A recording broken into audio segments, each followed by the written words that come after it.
आप एक एक करके उसको गंगा में बहा दे रही बच्चों को। तो जब नहीं रहा गया तो उसने एक दिन पूछ लिया, और जिस दिन उसने पूछा उस दिन वो गंगा उनको छोड़ के चली गई। और जिस बच्चे पे पूछा उस बच्चे को इन्हीं को उसके सुपुर्द करके गई, और वो बाद में बने गंगा पुत्र भीष्म पितामह।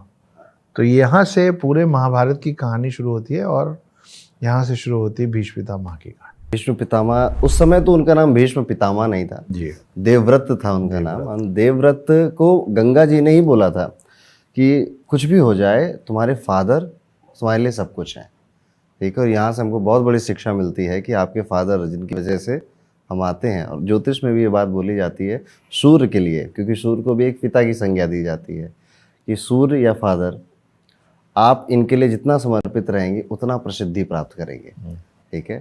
तो सूर्य को इसीलिए फेम का भी प्लेनेट कहा जाता है, ठीक है। तो सारी चीज़ें लिंक हैं, कहीं ना कहीं कथाओं के माध्यम से हमको बताई जा रही हैं, ज्योतिष के माध्यम से बताई जा रही हैं। देवव्रत ने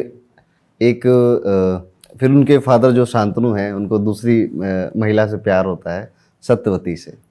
और सत्यवती की ये शर्त थी कि सत्यवती की फादर की एक्चुअली ये शर्त थी कि आपका जो बेटा है ज्येष्ठ पुत्र है वो कभी राजा नहीं बनेगा, और नहीं बनेगा इसी शर्त पे मैं आपसे विवाह करूंगी। हाँ, ये एक्चुअली बात यही है, लेकिन ये द अदर वे राउंड है।